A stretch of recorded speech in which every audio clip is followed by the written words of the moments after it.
자, 129쪽 나와 있는 것, 신고가액과 시가표준액 나와 있죠. 그 다음 3번 특례. 특례가 뭐가 나와 있습니까? 사실상의 취득가액이라고 나와 있죠. 자, 요거에 관한 것은 여기다 하고 뭐 이따가 세율 뭐 하면 되겠지 뭐. 자, 그럼 다시 한번 할게요. 자, 유상승계. 유상승계다 그랬으면은 매매를 얘기하죠. 매매. 여기에는 두 가지가 있다고 그랬죠. 우리가 개인 간의 거래다 그랬으면은 원칙이 뭐가 된다고 그랬죠? 신고가액. 예외로 뭐가 있다고 그랬죠? 시가 표준액. 둘 중에 어떤 금액이 되죠? 큰 금액이 돼야 된다고 그랬죠? 개인 간 거래. 개인 간 거래.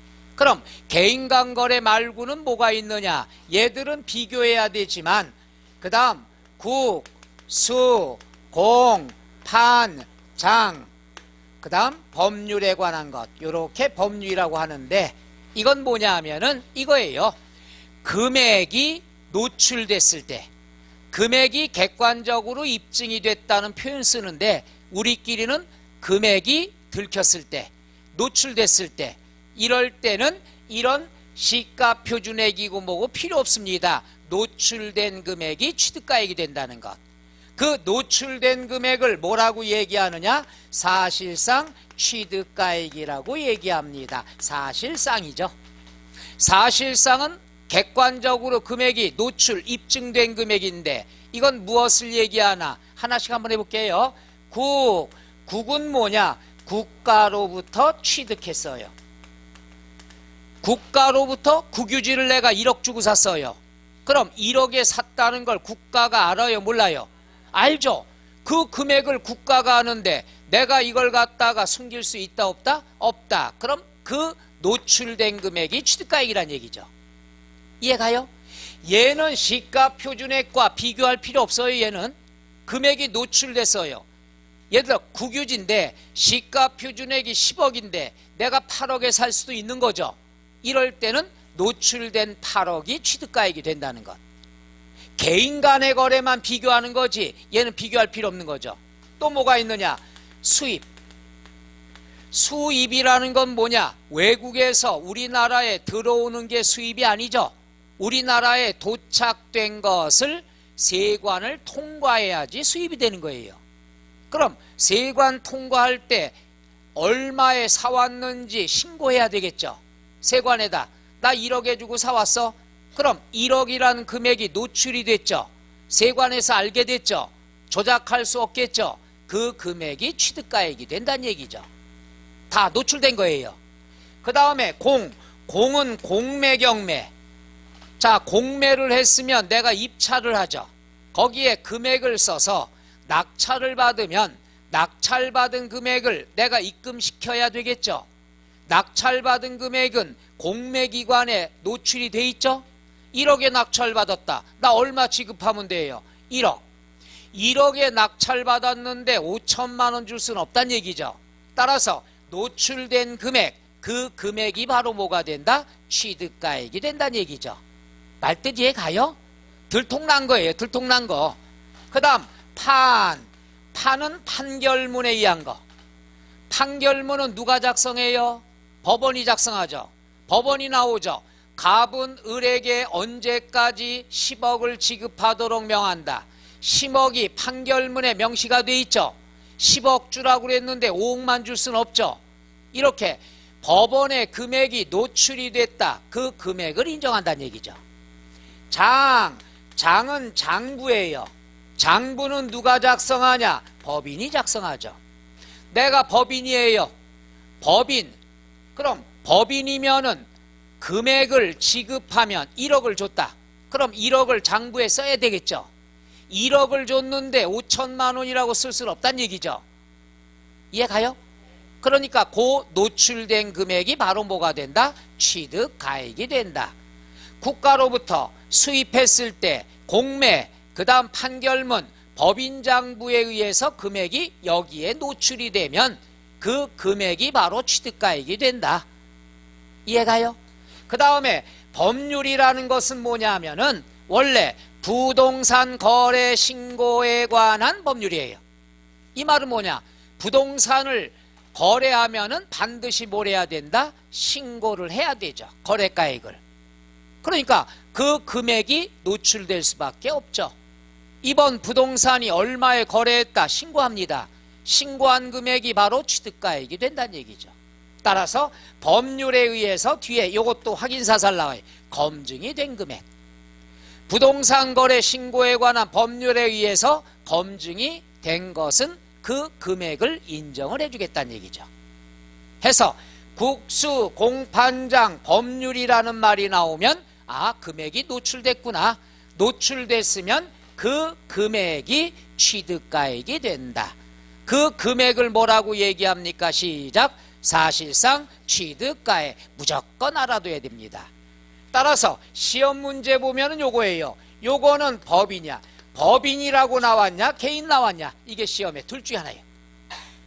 법인이 나왔다. 법인장부. 무조건 사실상 취득가액. 개인간이 나왔다 그러면 신고가액이 원칙, 시가표준이 예외. 이해가요? 시험엔 요거예요. 법인이 나왔냐? 개인이 나왔냐? 요것만 여러분이 찾으면 됩니다. 그 다음에 이제 뭐가 있느냐? 연부가 있습니다. 뭐가 있어요? 연부. 연부라는 것은 할부의 일종입니다. 할부의 일종. 할부라는 건 뭐예요? 몇 번에 나눠내죠? 몇 번 이상? 2번 이상 나눠내면 다 할부예요. 그럼 연부다 그러면 몇 년 이상이 되죠? 최소한? 몇 년? 남자분들만 대답해봐요. 크게. 몇 년? 남자분들이 이렇게 약해요. 남자분들 다시 한번. 몇 년? 그러면서 얼굴 환히 폈어요. 뭐 억압된 게 있어요? 좀 너무 그죠? 표현이 그렇다 그죠? 그럼 바꿔갖고 할게요. 2년. 왜 쳐다봐요? 아니에요. 그럼 여기서 우리가 뭐냐? 요거예요. 할부다 그러면 2번 이상 나눠내는데 1년에 한 번씩 내면 연부, 한 달에 한 번씩이면 월부. 돈을 매일매일 갚아요. 뭐라고 그러죠? 일수. 그러면 이제 떡볶이집을 연상하면 되고요. 일부라고 얘기. 세상에 일부러 요거 일수라고 할까봐 난 여러분 배려해서 여기서부터 나간 거예요. 1년이면 연부, 한 달이면 월부. 그럼 요거 일부 이래야 되는데 왜 여기서 갑자기 일수 이러냐는 얘기죠. 여러분 실수하지 말라고. 내 자그마한 배려도 안 맥혀 여기는. 그래서 세법에서는 일부 월부는 취급 안 합니다. 세법에서는 금액이 크기 때문에 연부로 처리가 됩니다. 그러면 우리가 연부가 나왔을 때는 조건이 있죠. 조건이. 할부계약서 작성해야죠. 예를 들어서 아파트 100억짜리를 샀습니다. 내가 돈이 없어서 100년 할부로 샀어요. 그러면 1년에 얼마씩이 되죠? 1억. 약속한 금액, 요 금액을 사회에서는 할부금액 이런 표현을 쓰고 세법에서는 뭐라고 쓰죠? 연부금액 이런 표현을 쓰는 거예요. 그 다음에 할부계약을 맺으면 연부면은 1년에 돈을 한 번 주는 거예요. 그러면 3월 29일 날 지급한다. 요렇게 요게 할부계약서죠. 그러면 연부다 그랬으면은 100억짜리 취득세를 한 번 내는 게 아니라 1년에 얼마씩 취득으로 보는 거죠? 1억. 따라서 취득가액은 뭐가 된다? 연부금액이 돼요. 연부는 뭐가 된다? 연부금액이 됩니다. 그런데 이게 중요한 게 아니에요. 우리가 취득세는 사실주의라고 그랬죠. 사실주의인데 이거는 계약서란 얘기죠. 계약서 상으로는 1억씩 줄게 했는데 경기가 안 좋으면 덜 줄 수가 있겠죠. 예를 들어 2018년에는 7천만 원만 줬다. 그럼 요 놈이 취득가액이 되는 거죠. 그 다음 연도는 전년도에 3천만 원 밀린 것까지 해서 1억 3천을 줬다. 그럼 1억 3천이 취득가액이 되는 거죠. 따라서 연부금액이라는 것은 매회 약정된 금액이 아니라 뭐가 되죠? 사실상 지급액을 얘기한다는 것. 그럼 사실상이 정답인데 시험에 뭘로 나올까요? 말을 해. 뭘로 모른다고. 계약상 또는 약정상 이렇게 나오겠죠. 이해가요? 노노노노. 아까 취득 시기도 안 배웠지만 이것도 이렇게 나오죠. 3월 29일 날 주기로 한다 그럼 약정일이에요. 요 날짜 줄 수도 있지만 4월 4일 날 줄 수도 있다는 얘기죠. 그럼 취득일은 사실상 지급일. 몇 월이 되는 거죠? 4월 4일이 됩니다. 이게 취득식이라는 거예요. 그러니까 항상 계약상이라는 건 인정을 안 하고 날짜는 사실상 지급일, 연부금액은 사실상 지급액이 된다는 거. 그래서 연부가 두 가지가 나오죠. 취득시기 때 나오고 과세표준에 나오는 것. 항상 나오죠. 사실상 아니면 계약상 이렇게 나온다는 것. 끝. 이해가요? 노노노노.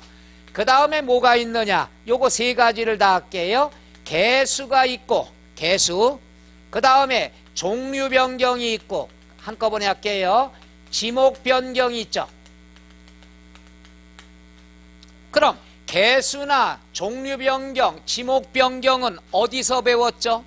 간주 취득에서 배웠죠. 간주 취득은 가액이 뭐가 돼야 되죠? 그럼 가액이 증가되면 뭐가 되는 거죠? 증가한 가액이 과세표준이 되는 거죠. 표정이 어두워서 한번 여기다 또 해볼게요. 자, 어떤 경우냐 그러면 갑이라는 사람이 농지를 갖고 있었는데 택지로 개발이 됐다. 10,000원이었었는데 90,000원이 됐다. 지목 변경했죠. 가액이 증가했죠. 얼마 늘어났어요? 80,000원 늘어났으면 80,000원이 취득가액이 되는 거죠. 이해가요? 근데 80,000원은 어떻게 구했어요? 다 희한하죠? 잘 들어요. 가만히 있어, 가만히 있어. 얼마 나와요? 80,000원. 그러면 어떻게 구했어요? 이거 뭐예요? 앞뒤가 안 맞잖아요, 그죠? 여러분 느끼잖아요. 얼마 나왔어? 80,000원. 그러면 어떻게 구했어요? 그냥 빼줘서 얼마나 좋아요. 뭘 어렵게 생각해. 여러분이 계산에 나온 금액이 어떻게 나왔냐 이건데 그럼 빼줘서 얼마나 좋아요. 근데 머물거려요? 아니면은 90,000원 빼기 10,000원 이렇게 대답하든가 아니면 몰라요 이러든가 해야지. 이거 뭐예요? 빼줘. 한번 따라해봐요. 빼줘서. 그럼 빼줘서라는 게 시험에 지목 변경에 대해서는 이런 식으로 나옵니다. 지목 변경은 변경 전에가 10,000원이죠. 변경 후가 얼마죠? 90,000원. 그럼 어떻게 구하죠? 알아들었어요? 그럼 됐어요. 본인이 얘기했으면 끝이야. 요건 뭐가 되느냐 하면 지목 변경 후 시가 표준액. 항상 계산할 때는 시가 표준액이니까. 이건 실거래가가 아니잖아요. 그죠? 그 다음에 지목 변경 전 시가 표준액. 요걸 어떻게 주면 되죠? 빼주면 되는 거죠. 그래서 토지의 지목 변경에서는 요 지문도 나오지만 콕 찍어서 이렇게 나올 때가 많습니다. 그럼 이렇게가 정답인데 시험엔 어떻게 나올까요?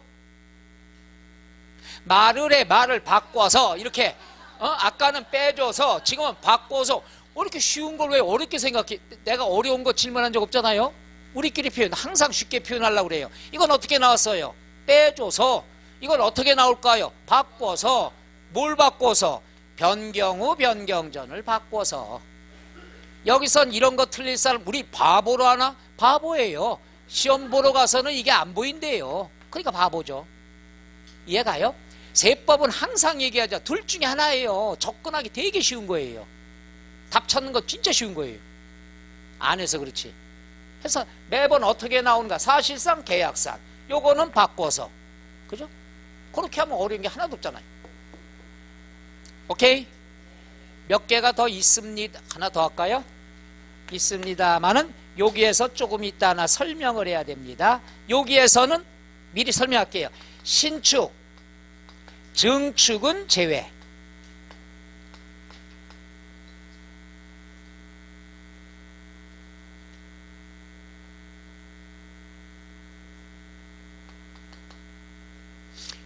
요건 뭐냐 하면은 신축은 맨 땅에다 지은 거죠. 그럼 증가한 가액이 아니라 전부에 대해서. 재축도 똑같죠. 재건축 철거하고 새로 지었죠. 증가한 가액이 아니라 그 전부 금액, 그것이 과세표준이 되죠. 예를 들어서 내가 나대지에다가 5층짜리 지었습니다. 얼마 들여서 공사비가 5억 들어갔습니다. 그럼 취득가액이 얼마가 되죠? 5억이 되죠. 증가한 가액이 아니라 공사비 전부가 된다는 얘기죠. 그것만 조심하시면 되고. 자, 그 다음에 이제 뭐가 또 있느냐 그러면 요건 어렵습니다. 어려운 게 법인이 아닌 자가 개수를 했을 때, 법인이 아닌 자, 여기서 법인이 아닌 자라는 건 콕 찍어 누가 되는 거죠? 개인이란 얘기입니다. 자, 요건 요렇게 생각하면 돼요. 내가 개인이에요. 개인인데 건물을 지었습니다. 건축 좀 이따 할까? 그래, 여기서부터 먼저 정리하고 해드릴게. 자, 보세요. 129쪽에 3번 특례, 사실상의 취득가격 연부금액이 나와 있죠. 적용대상 동그라미 1번은 둘째 줄 끝에 신고 또는 신고가액의 표시가 없거나 신고가액이 시가표준액보다 적을 때에도 불구하고 항상 뭐가 된다? 사실상의 취득가액이 된다. 이거죠, 이거. 그러니까 요런 것들은 시가표준액보다 적어도 비교할 필요 없이 항상 뭐가 된다? 사실상의 취득가액이 된다. 이해가나요? 개인 간에는 비교하지만 얘들은 비교하지 않습니다. 무조건 뭐가 되죠? 사실상의 취득가액. 그러면 거기에는 기억 동그라미 국가, 니은 동그라미 수입, 디귿 동그라미 공매, 리을 동그라미 2개 판결문 법인장부, 그 다음 미음 부동산 거래 신고에 관한 동그라미 법률, 법률 3조에 따른 신고서를 제출하여 같은 법 6조에 따라 동그라미 검증이 이루어진 취득. 그러니까 법률에 의해서 검증이 됐으면은 검증된 금액이 취득가액이란 얘기죠. 그래서 6개 뭐뭐 해보죠. 시작. 국, 수, 공, 판, 장, 법률 이러면 되겠죠. 그 다음 뒤로 넘어가서 131쪽 나와 있는 것 보세요. 131쪽에 2번 연부, 연부면 뭐가 된다? 연부금액. 첫째 줄, 연부로 취득하는 경우는 연부금액인데 연부금액엔 괄호 안에 밑줄 뭐라고 그랬죠? 사실상 지급되는 금액이다. 그 다음에 나중에 문제풀이에서 해보겠지만요. 그 다음 취득금액에 포함되는 보증금 나와 있죠. 앞에 포함된다고 나왔으니까 뒤엔 당연히 뭐가 따라다녀요? 포함한다. 이렇게 되죠. 보증금 포함합니다. 그럼 시험에 뭐라고 나올까요? 옛날에 한번 포함하지 않는다? 어우 유치해. 제외한다. 이렇게 나온다는 얘기죠. 우리 딱딱 그걸 못 맞춰요? 전 이렇게 국어도 강의합니다. 항상 둘 중에 하나로 했잖아요. 세법이요. 자주 나오진 않습니다. 3번 건축물을 건축 개수 나와 있습니다.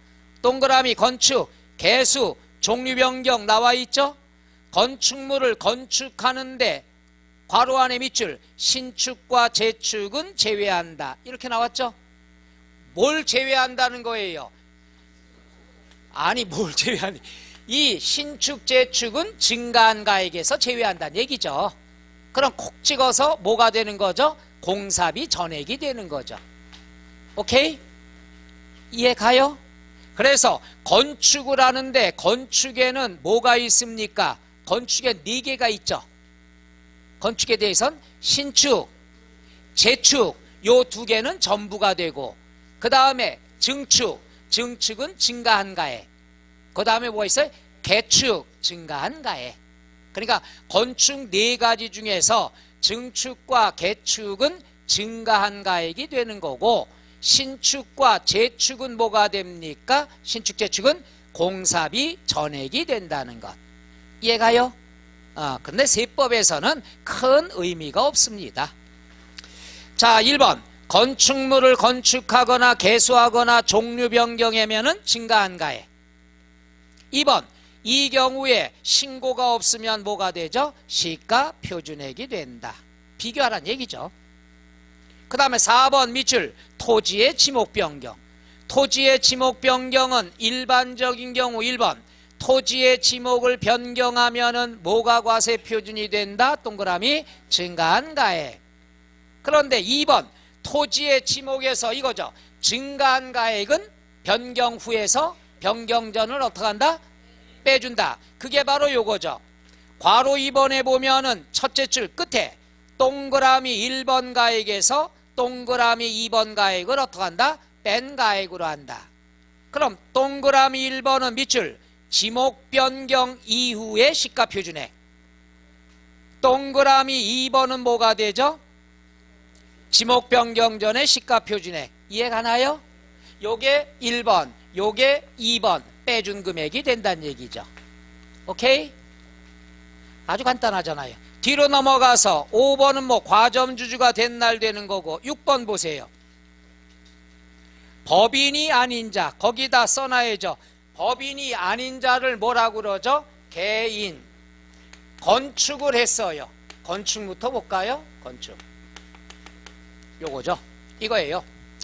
내가 개인인데 건물을 지었어요.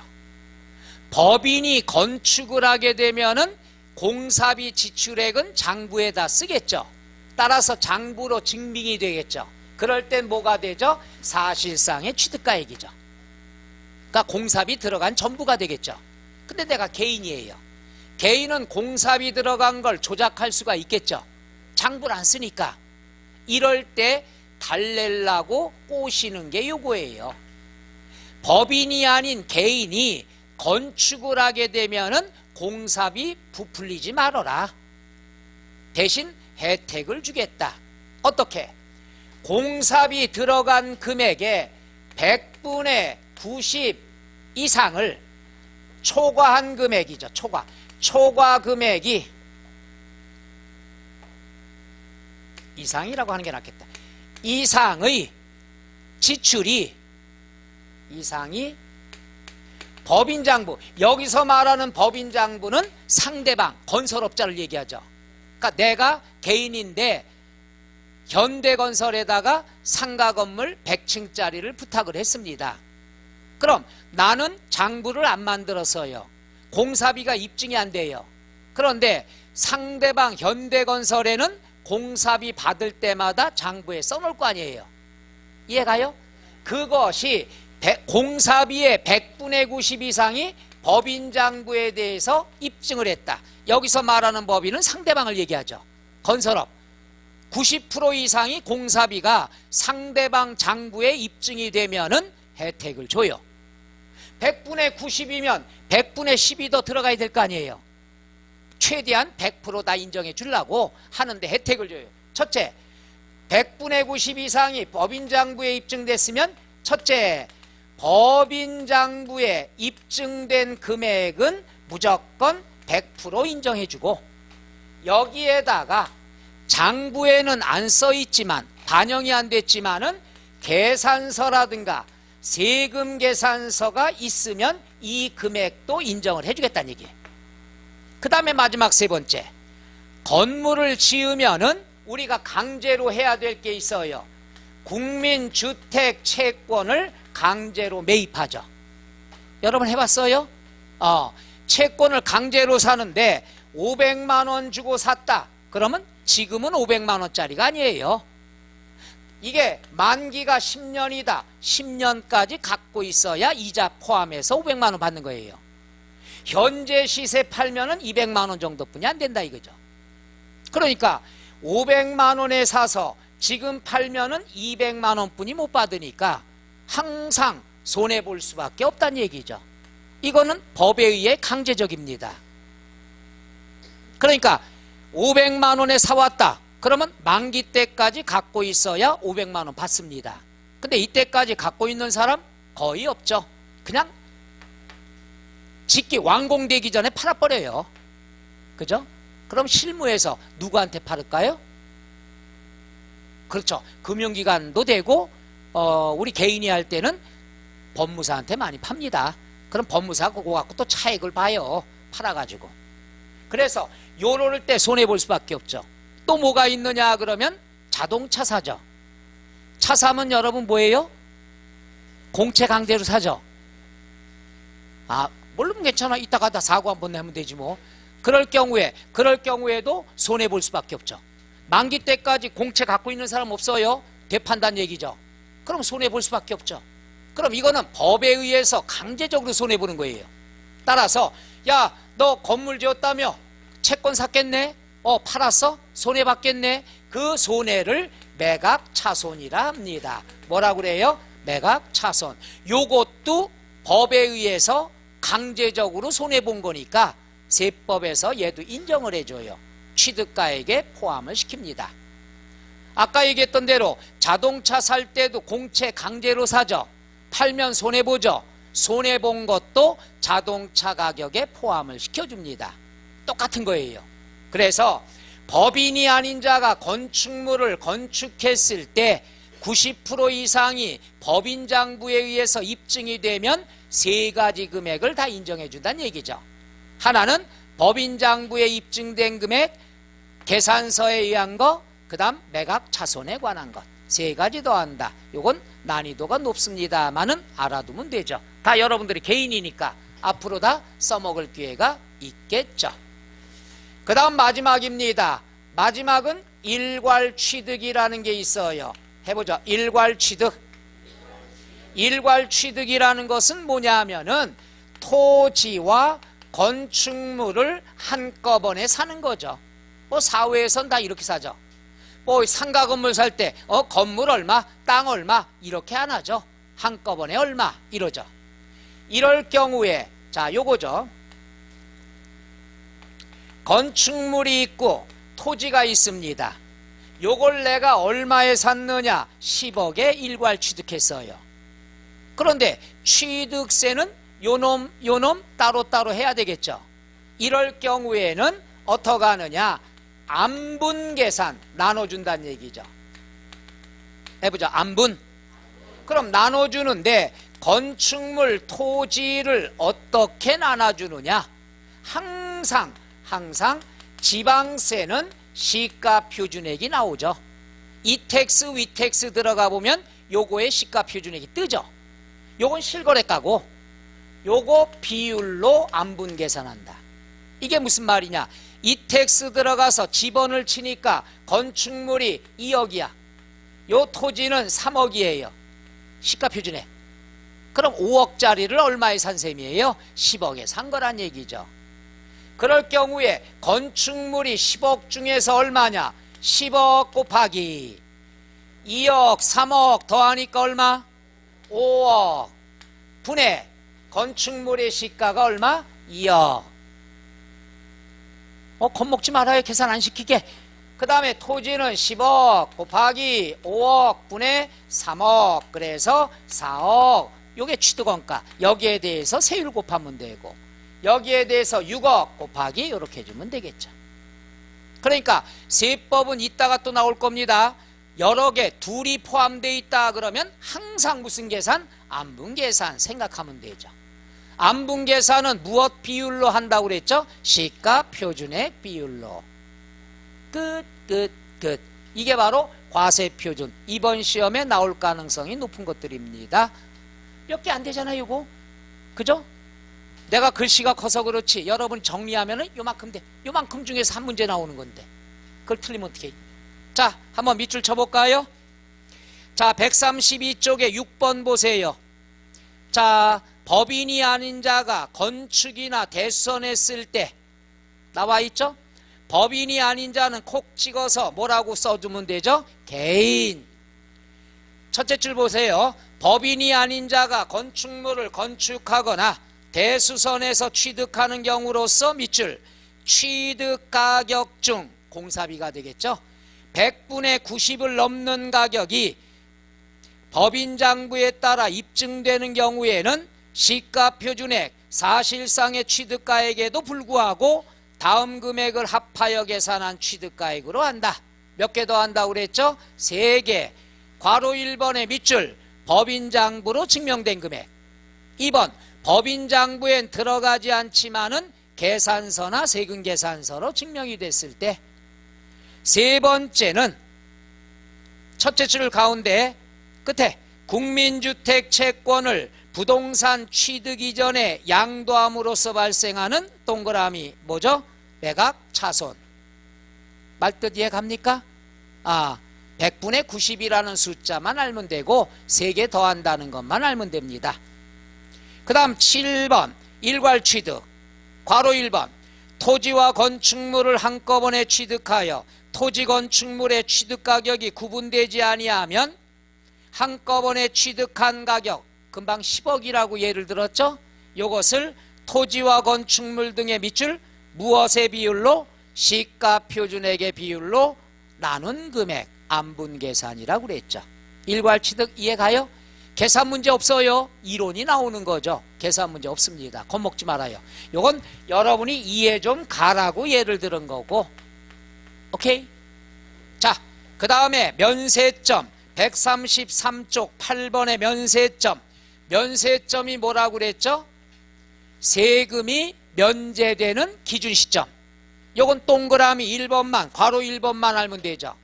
취득 가격이 50만 원일 때는 취득세 낸다 안 낸다? 안 낸다. 50만 원 이하면 얼마까지가 되죠? 50만 원까지. 시험에 뭘로 나올까요? 50만 원인 경우 이렇게 나오죠. 그럼 50만 원인 경우는 취득세를 부과한다. 맞아요? 틀려요? 틀려요. 부과하지 않는다는 거. 그런 걸 굉장히 여러분이 신경 써야 됩니다. 아주 간단한 거니까. 여기까지가 과세 표준에 관한 것. 끝. 되겠어요? 과세 표준 요거 정리하면 끝나는 거예요. 나온다 그러면은 연분은 항상 나오겠죠. 그 다음에 요것 중에 나오겠죠. 얘는 쉬우니까 잘 안 나올 거고. 그래서 요 정도들만 집중적으로 공부해도 됩니다. 노 다 해요. 요거 2개니까 자꾸 줄여주면 안 되겠어요. 그죠? 과세 표준은 이번 시험에 나올 확률이 굉장히 높습니다. 무조건 알아두셔야 되겠죠. 자, 끝. 과세 표준. 그럼 이제 뭐가 남았습니까? 세율이 남아 있어요. 세율 정리 한번 할게요. 자, 요거 지워도 되죠? 자, 세율은 보죠.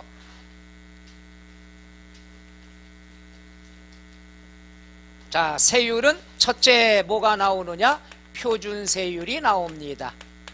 요걸 외우란 얘기예요. 요거를 해보죠. 표준세율. 표준세율은 뭐냐 하면은 요 놈은 차등 비례세율이죠. 차등 비례세율이라는 건 금액 크기와 관계없이 세율이 같다 다르다? 같다. 금액 크기랑 관계없어요. 그러니까 외워야 되는 거죠. 그런데 표준세율을 외우라는 거는 이름을 외우라는 게 아니에요. 표준세율은 의미가 없습니다.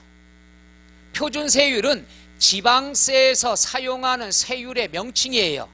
그러니까 얘는 오늘 취득세, 다음에 등록면허세, 그 다음 재산세에서 표준세율이라는 말을 쓴다는 얘기죠.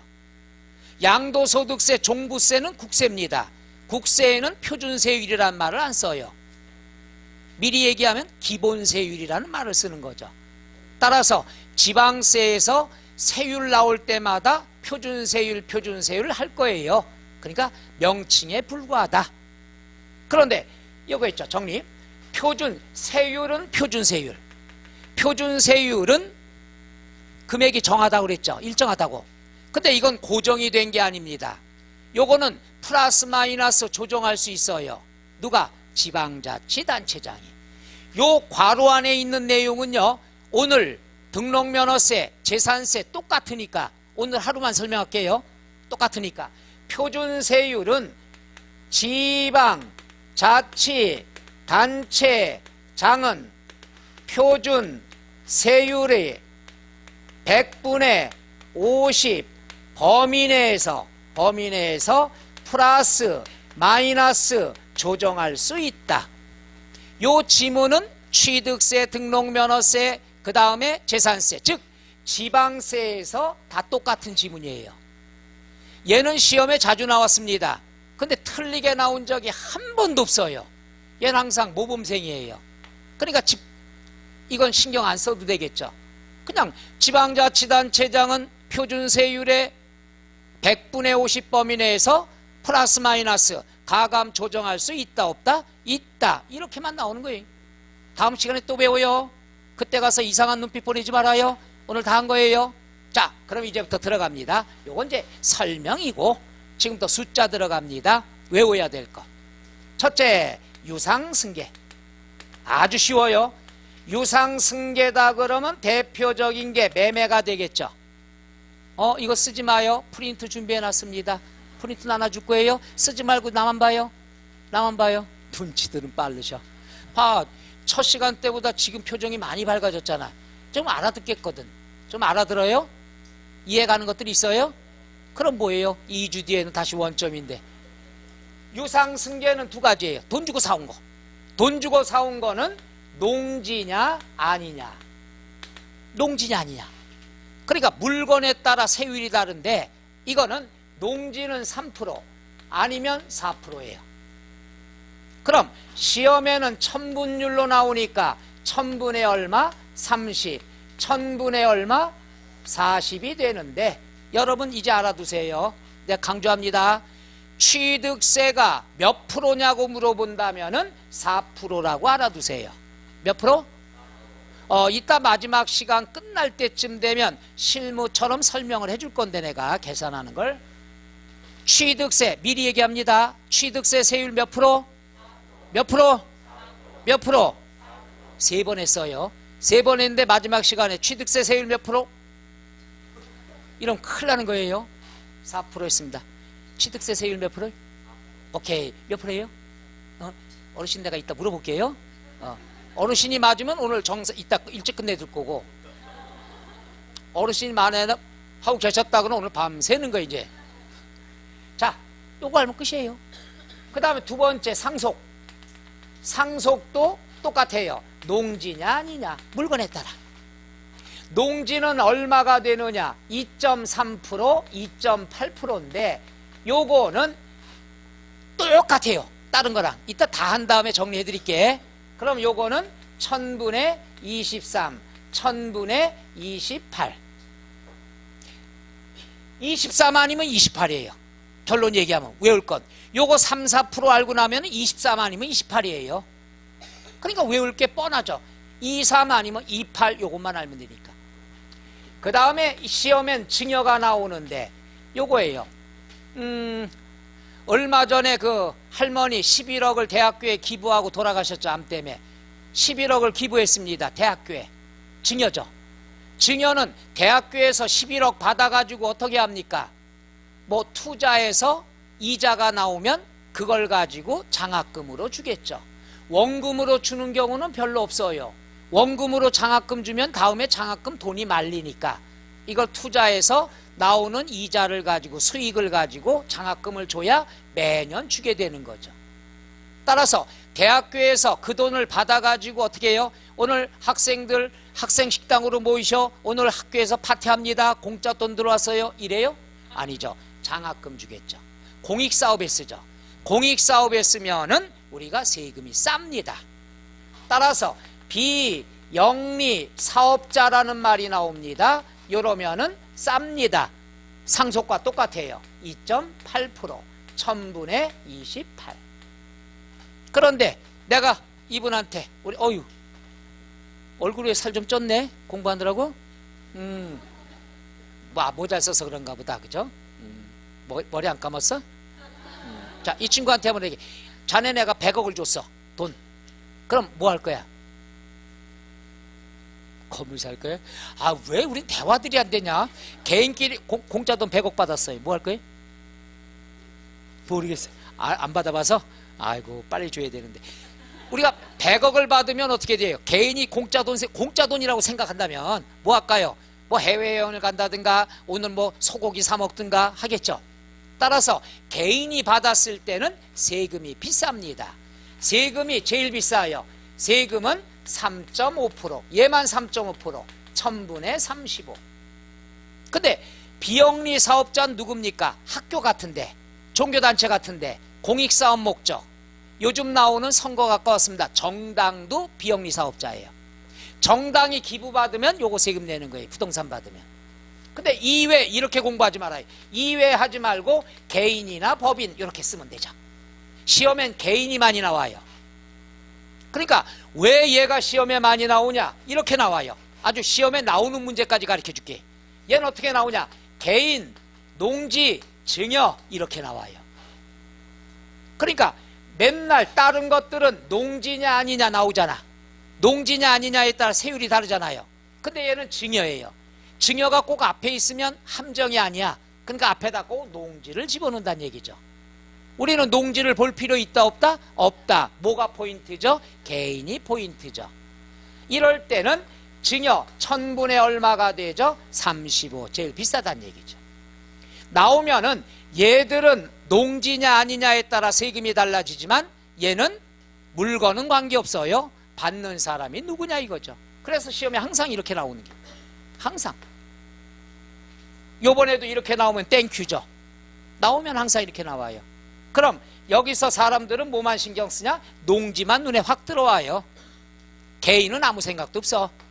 그래서 내가 콕 써드린 겁니다. 개인 꼭 명심하셔야 되죠. 그 다음에 뭐가 있느냐? 원시취득. 요건 잘 외워두셔야 됩니다. 그래야지 다음 시간에도 요거 물어볼 거예요. 다음 시간 등록면허세 세율도 얘랑 연결됐습니다. 그러니까 꼭 외워야 돼요. 얘는 원시취득은 2.8%, 1000분의 얼마가 되죠? 28. 다 2, 3 아니면 28이에요. 마지막 하나 해줄게요. 마지막 하나는 공유물의 분할, 밥 먹다 싸운 거죠. 또는 총유물 또는 합유물. 총유물, 합유물, 공유물 분할하면은 2.3%, 1000분의 얼마가 되죠? 23. 끝이에요. 이거 외우라고. 23 아니면 28인데 그 다음에 취득세는 몇 프로라고 알아두라고 그랬죠? 그렇지, 4%. 그 다음에 이제 마지막입니다. 주택. 요게 관심사 있죠. 주택은 세 가지가 있습니다. 6억 이하, 6억 초과, 9억 이하, 9억 초과. 공부하실 땐 이렇게 하세요. 6억 이하, 9억 이하, 9억 초과. 1, 2, 3. 이거 뭐 외우는 것 1%, 2%, 3%. 이따 해드리겠습니다. 6억 이하, 9억 이하, 9억 초과. 1, 2, 3. 그럼 요거는 1000분의 얼마예요? 10. 1000분의 얼마예요? 20. 1000분의 얼마예요? 30. 끝, 끝, 끝. 요게 표준세율이에요. 해보죠. 표준세율. 표준세율. 요거 외우란 얘기예요. 되겠습니까? 요거에 관한 것이 여러분이 갖고 있는 교재, 거기다 프린트 껴놨어요. 제가 136쪽 밑에 박스 나와 있죠. 별 표시하세요. 요거 알아두셔야 됩니다. 외우셔야 됩니다. 요거를 거기다 써놓은 거. 여기선 내가 주택을 맨 나중에 했는데 그 표에는 맨 처음 나와 있죠. 순서만 바뀐 거지. 이렇게 공부하면 됩니다. 표준세율 됐나요? 자, 그런 다음 요거 중과세율. 중과세율이다 하는 것은 뭐냐 하면은 요것도 이따가 밑줄 쳐드릴 겁니다. 안 써도 돼요. 거기 들어가 있어요. 중과세율이라는 건 세율이 표준세율보다 무겁게 매긴다는 얘기죠. 이거 공부하면은 3일을 해도 밤을 셉니다. 3일을 해도 밤새게 돼 있는 거예요. 중요한 겁니다. 중과세율은 3개가 있어요. 3개가 있는데 간단하게 요약을 해드릴 테니까 이것만 잘 보면 돼요. 첫째는 뭐냐? 중과세율이니까 표준세율을 깔고 들어갑니다. 표준세율, 표준세율. 요거는 여러분이 갖고 있는 교재에 138쪽부터 147쪽까지 해당하는 거거든요. 그거 읽다가 기절합니다. 요걸로 정리해 드릴 거예요. 요걸로. 그러니까 설명 잘 들어야 돼요. 잘 봐요. 표준세율은 자, 아까 얘기했죠. 표준세율, 취득세 세율 몇 프로로 하려고 그랬어요? 그래서 일단 4% 출발합니다. 여기에다가 중과기준세율, 중과기준세율은요, 중과하기 위해서, 중과세하기 위해서 만드는 기준세율이에요. 요거는 2%라고 고정이 돼 있어요. 몇 프로? 2%. 요거에 100분의 400. 100분의 400이라는 것은 몇 배를 얘기하는 거죠? 4배. 요거를 더해 줍니다. 그러면은 시험에 계산 문제 안 나와요. 이거 이론 설명하려고 하는 거예요. 절대로 숫자 하지 말아요. 이건 내가 이해가기 쉽게 하려고. 2%의 4배. 그럼 몇 프로? 8%. 왜 8%가 됐는지 질문하지 말아요. 그럼 8, 4 더하니까 몇 프로죠? 12% 적용. 이건 12% 필요 없어요. 그냥 요 이론 때문에 그런 거니까. 요건 뭐냐? 자, 다른 건 4% 적용하는데 얘만 12% 무겁게 매긴다 이거지. 무겁게 매기니까 중과세율이에요. 몇 프로? 12%. 12%가 고정이 아니에요. 4%일 때는 이렇게 되는 거고 3%일 땐 다르고 이러잖아요.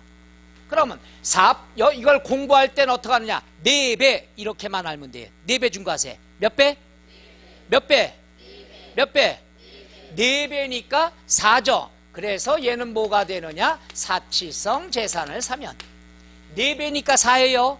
공부 이렇게 하면 쉬워요. 사치성 4배, 4자니까 4배. 그럼 사치성 재산을 사오면 4%가 아니라 몇 프로가 된다? 12%가 된다는 얘기예요. 오케이? 그럼 사치성 재산은 무조건 몇 배? 4배. 4배면 아는데 사치성 재산이 뭔 줄 알아야죠. 요것만 알면 돼요. 그럼 하나 물어볼게요. 사치성 재산 몇 글자? 그럼 얘도 5개뿐이 없어요. 사치성이니까 4%, 5글자니까 5개. 5개는 뭐가 있느냐? 별꼴 쓰리고 재산세도 나옵니다. 요거 외워야 돼요. 해보자. 별꼴 쓰리고. 별꼴이래. 쓰리고 맞았대요. 쓰리고는 아무나 하는 게 아니죠. 하늘이 내려준 사람만 하는 거예요. 그럼 답이 나오잖아요. 이걸 외울 때 또 별꼴 고고고 이러지 마. 힘들어. 요건 요렇게 접근해요. 별은 알 거예요. 다 뭐죠? 별장. 별장 사면 4배 중과세예요. 너 돈 좀 있구나. 취득세 4배 내라 이거예요. 골은 뭐죠? 골프장 4배. 이건 틀리는 사람이 없어. 여기서 틀리지. 요거는 이게 원고, 투고, 쓰리고 장소를 생각해요. 그래야 실수 안 합니다. 원고. 원고는 아마추어예요.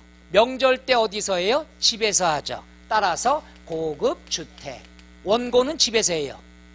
투고 맞들렸어요. 강원랜드 갑니다. 강원랜드 고급 오락장. 오락실 또 오락장. 그 다음에 쓰리고. 쓰리고는 프로입니다. 프로.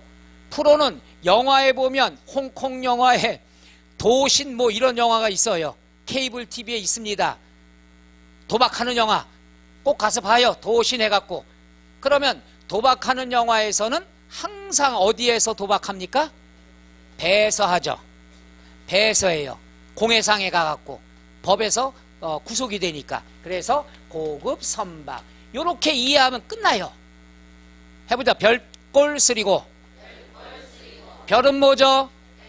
꼴은 원고, 투고. 이걸 다 투고 하니까 강원랜드 이러면 안 되는 거예요. 쓰리고는 어디 있어요? 고급 선박. 여러분은 왠지 불안해요. 연세는 많으시지만 물가 있는 것 같아갖고 불안해. 별꼴 쓰리고는 무조건 몇 배? 4배 끝 이러면 된다는 얘기죠.